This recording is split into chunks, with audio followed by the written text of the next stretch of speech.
What if the truth isn't hidden? It's just ignored.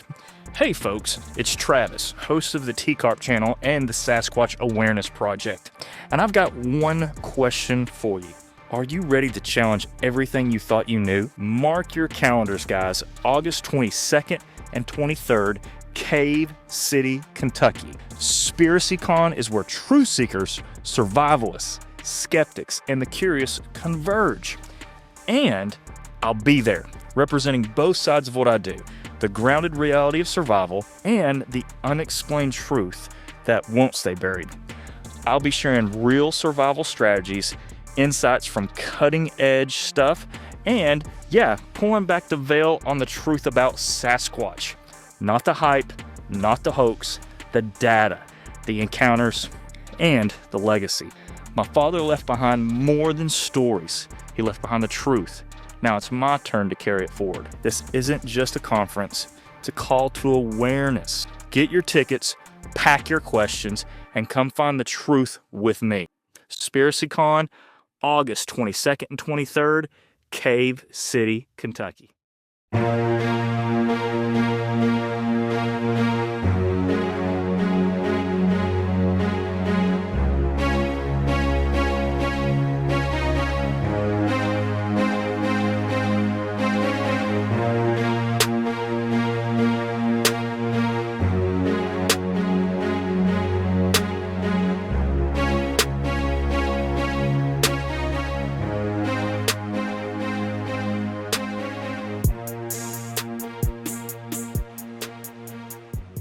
Chapter 8, The Peer Reviews of Nature, First Submission. The primary goal of the Sasquatch Genome Project was to scientifically prove that the creature known as Bigfoot or Sasquatch exists via DNA evidence. The data was being gathered, with the results conclusively proving the existence of the creature. These results could have been published in a general white paper and just published and pushed out throughout the different scientific cryptid and Bigfoot blogs. This would have given access to the public and the data presenting the findings. However, by definition, it would not be, quote, scientifically accepted. In order to do this, the data in the form of DNA evidence had to be gathered, then presented to the scientific community via a peer-reviewed paper. It is important to note here that the critics and opponents of the Sasquatch Genome Project would regularly use the ignorance of the peer review process along with DNA testing to deceive the general public concerning this study, the paper, and the results of it as well. Therefore, it is critically important for the reader to understand this peer review process as originally intended, along with how it is used in the modern scientific era. The peer review is a method of allowing scientists to share their findings and discoveries with contemporaries in the same field of expertise. These peers can then review, debate, validate, or invalidate the findings presented. The peer review process is carried out via journals that are published for different fields and specialities. There are medical journals, engineering journals, scientific journals, literally hundreds of journals covering a range of topics between biochemistry to electrical engineering. The current process for peer review is generally similar regardless of the journal. So it's basically the same, regardless of journal. The scientist will write a paper concerning a discovery that he or she has made. The paper is then submitted to the journal in the discipline of the submitter, and then the journal's publishers will evaluate the paper in order to determine if the journal will peer review it. If the publisher decides to accept it, the paper is then reviewed by other scientists known usually as referees. The number of referees can vary. There are normally 2 or 3, so each journal has a different standards and rules concerning the number and how the referees are selected to review the papers. The identity of these referees that review a particular paper is not known, and many times not even to the journal, since they are selected from a pool of potential referees in what is called a double-blind review process. If a majority of the reviewers give the paper a passing review, the paper is said to have passed peer review. The journal's editors can still decide not to publish the paper, however. This is usually a rare occurrence, so it doesn't happen often, but a paper that passes peer review and receives the editor's approval will be published in the journal. The paper will then be available for the subscribers of the journal.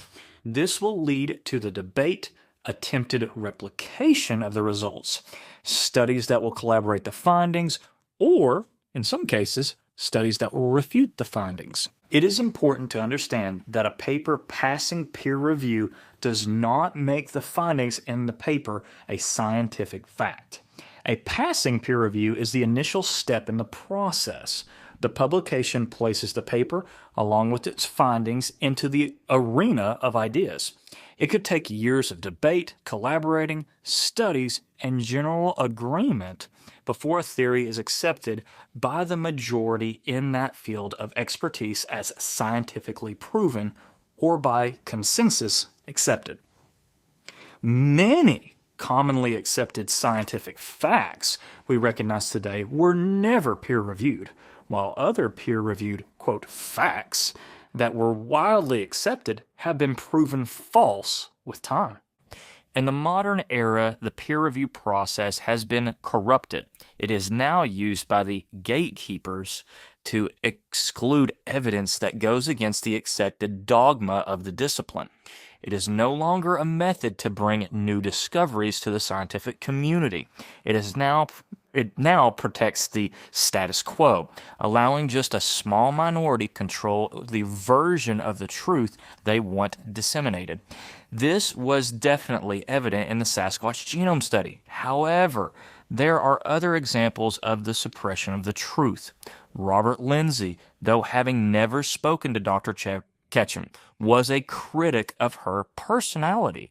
This opinion of her was apparently based on hearsay from her critics and haters. Lindsay was converted to a supporter of the study after he reads the paper. He posted this harsh description of the scientific community after its treatment of the Sasquatch Genome Project. Quote, "The very structure of the scientific inquiry itself seems to be compromised by a new mentality I call scientific fundamentalism.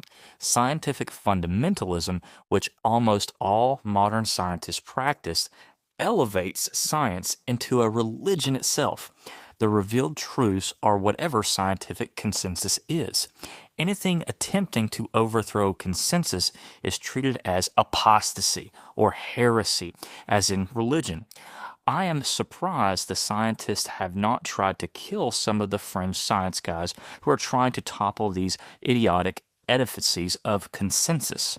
The scientific consensus operates on the utterly insane notion that whatever the scientific consensus is at the moment, these are the facts for any and all of time. This, once again, is similar to religion, in which the revealed facts in the holy books are true for all of time when they are written down and can never be changed, updated, or modified. Scientists are always lying and saying that the scientific consensus is open to inquiry, that nothing is really true, that everything is just true for now. That all consensus is up for grabs and only a paper away from being toppled, and that science is all about perpetual doubt and endless inquiry. Those are their glorious mantras that they repeat to make themselves look good, but none of them are true. But the truth is that all of this is lies. Scientific consensus is indeed treated as truth with a capital T. And no, it is not up for grabs. And no, it's not even just true for now. Go find some scientists and talk to them. Throw out some scientific consensuses and see how many of them are quote-unquote true for now and ready to be toppled at any time. If only disproving conclusions are presented, it's about 0% of the time. Another fake mantra of scientists is all about perpetual doubt. Oh, really now? And is scientific consensus open to being doubted? Are you kidding? anyone who tries to get burned to death at one of their empirical witch trials. Is science really all about endless inquiry and curiosity? Hardly. When most consensus is walled off from further inquiry and there's nothing to be curious about anymore as the consensus has been proven true. There's not a lot of curiosity or even inquiry going on anymore in science. The intelligent design theory has also fallen victim to this gatekeeper mentality of the peer review process. Tenured scientists, experts in the field of study, have been fired from their jobs for presenting evidence for an intelligent design. A journal editor that published an, quote, intelligent design paper that passed peer review was relieved of his duties. The source on that is, quote, expelled, no intelligent design, end quote. Dr. Ketchum suffered a similar fate for presenting the Sasquatch Genome Project for peer review. Her business, her professional credibility, including her ability to earn a living being an expert witness for Texas state court system, all were taken away. By the late summer of 2011, the data had been gathered, analyzed, and compiled into a paper ready for peer review. The Sasquatch Genome Study was submitted to multiple journals for consideration in hopes one would agree to peer review the paper. In September of 2011, the journal Nature accepted the paper for peer review. The submission number was 2011-09-11671. The acceptance of the Sasquatch Genome Project paper for peer review by the journal Nature in itself is a huge, groundbreaking event. The critics often ignore it, downplaying its significance because it lends extraordinary credibility to the paper. An average of 14,000 papers from 13 countries are submitted to the journal Nature for peer review each year. On average, only 7.4% of the papers of the 14,000 papers submitted each year are selected by the editors to be peer-reviewed. This fact cannot be overemphasized. The journal Nature's editors the paper for peer review. Here's an excerpt from Nature's website concerning paper acceptance. Quote, "What happens to a submitted article or letter? The first stage for a newly submitted article or letter is that the editorial staff consider whether to send it for peer review. On submission, the manuscript is assigned to an editor covering a subject area who seeks informal advice from scientific advisors and editorial colleagues and who makes this initial decision. The criteria for a paper to be sent for peer review are that the results seem novel, arresting, or which means illuminating, unexpected, or surprising, and that the work described has both immediate and far-reaching implications. The initial judgment is not a reflection on the technical validity of the work described or on its importance to the people in the same field.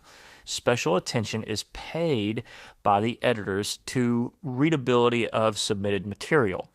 Editors encourage authors in high technical disciplines to provide a slightly longer summary paragraph that describes clearly the basic background to the work and how the new results have affected the field in a way that enables non-specialist readers to understand what is being described.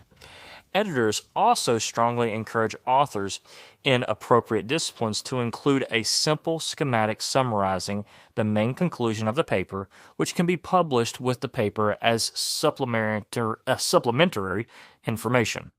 Such figures can be particularly helpful to non-specialist readers of cell, molecular, and structural biology papers.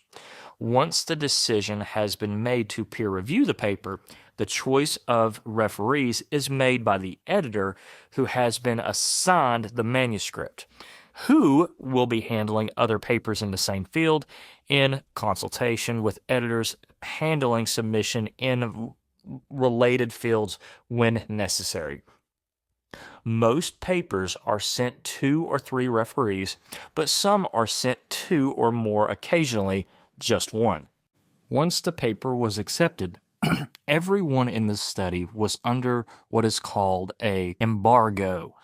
End quote. This places the entire team, to include the submitters, under a literal gag order. No one can talk about the paper. The paper's content, the findings of the paper, give the identity of the journal reviewing the paper, publishing date.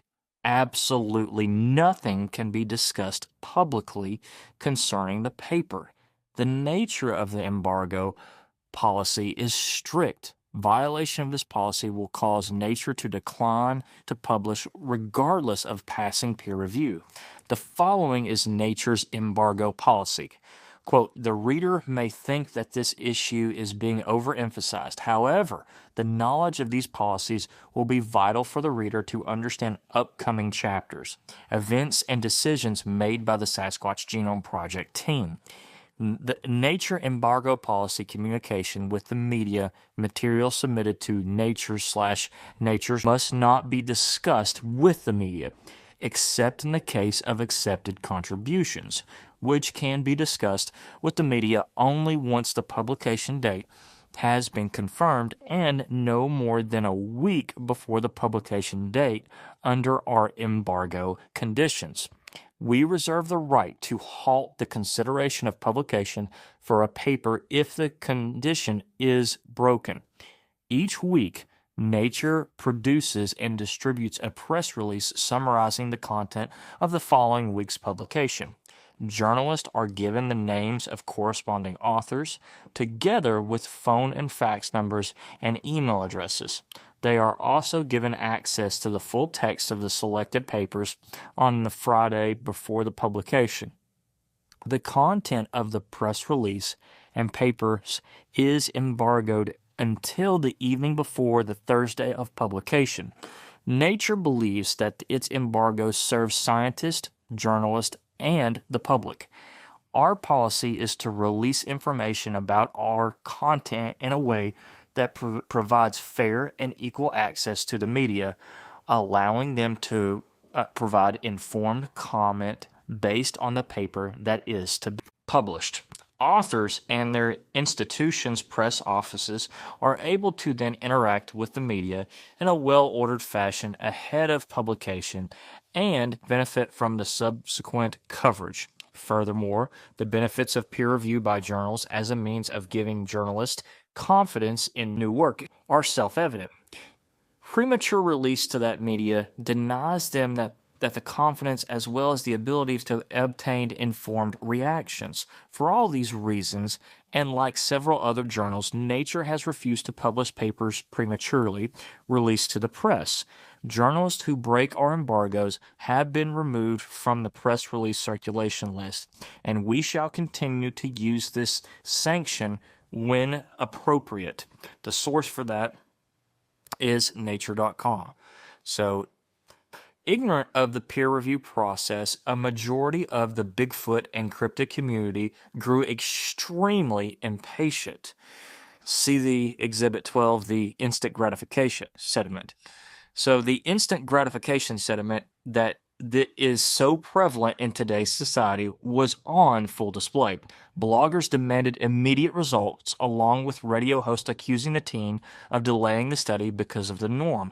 Those threatened by the study took this opportunity to play on the Bigfoot community's ignorance of the peer review process, spreading rumors, lies, and disinformation about the peer review process and the Sasquatch Genome Study.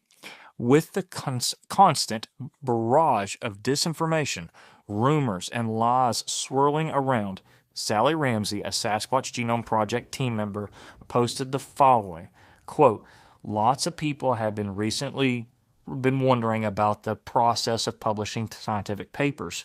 Here is the basic process, based on my experience doing PR in higher education. Quote, the research prepares a paper about their finding and submits it to a scientific journal for peer review, which can take months. The paper is reviewed by a team of scientists with expertise in the disciplines involved in the researcher's work. They decide if the research was conducted according to standards and practices accepted by the scientific community, and review the findings to see if they pass muster. It's like a professor checking your work in college. If the review team has questions, They can ask the researcher to provide more info, run more tests, get someone else to run tests that replicate the work. It can delay publication, but it is sometimes necessary. Only after the review team is satisfied is the paper accepted for publication in a peer-reviewed journal is the scientific community's stamp of approval that the work is valid. The journal must then figure out when to publish the paper. Some journals work weeks/months in advance, adding further delay. Some work faster, meaning that the paper might run within a few weeks.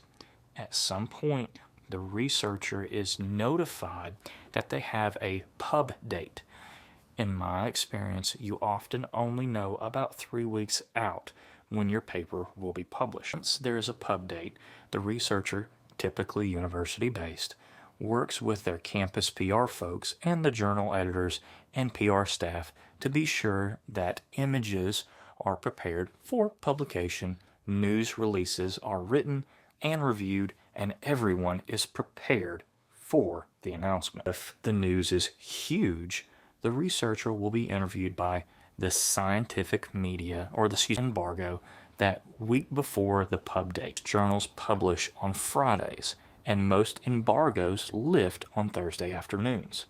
The science media journal PR folks and the university PR folks are all and news releases upon the lifting of the embargo. This is why big science news seems to be posted everywhere at once. It actually is. If the story is huge, any news conference would be held when the embargo lifts, unless the journal allows it to happen early due to scheduling conflicts. The journal drives the schedule, no one else, and no one can publicly discuss the paper, its pub date, what journal is involved, and the findings or other content is the content of the embargo, or the journal will not publish the paper. This preserves the credibility and sanctity of the peer review process. Hope this info is helpful. Of course, the Sasquatch Genome Project was in the huge category, as so aptly put by Miss Ramsey. The peer review process was not going to be quick or smooth. The prediction of Dr. Colm Kelleher that no mainstream science journal in the world would ever publish a paper or allow for an honest peer review of any paper that mentioned Bigfoot or Sasquatch by name would soon come to fruition. All right, guys, so that's the end of Chapter 8, or the first part of Chapter 8. That's going to be the first submission of the journal to the journal Nature. Now, we find out in that chapter, like, why the Bigfoot, or the Sasquatch Genome Study team, why they couldn't really say anything. They couldn't face down the critics. They couldn't go on social media and say, you know, all the data and whatnot, because they were under a literal gag order from the journal. It would not be published. So the frustrating part is they have all this scientific evidence, they have all this data, and they could have put out a white paper, but they're trying to do it the right way. They're trying to do it through the peer review process. And a lot of the folks, a lot of the haters, took advantage of people's ignorance when it came to the peer review process. So just really fascinating stuff. And again, there's so much more in here. Please stay tuned. And this is only the first part of Chapter 8. Guys, if you're watching this and it's before 2025, at the time of publishing, please come see me at SpiracyCon. That is going to be August 22nd and 23rd in Cave City, Kentucky. You can find it on Facebook. Again, SpiracyCon. That's SPICARY, I believe. Con. So I love it. It's being put on by John Pounders of Now You See TV. You're going to have David Carrico there. You're going to have myself there. You're going to have Brian from Visual Disturbance. You're going to have a ton of folks. You're actually going to have a lady that claims that she was Elon Musk's nanny. I mean, some really cool stuff. And I am excited to meet these folks, to fellowship with them, to ask them questions, to pick their brains. And again, your boy T-Carp's going to be there. So again, I love you guys. Thank you so much for watching. Please like, subscribe. Stay tuned for part 2 of this chapter. I want to try to see if we can do a live on this this week and really discuss it and break down some questions. Again, love you guys. Thank you so much. This is T-Carp signing out.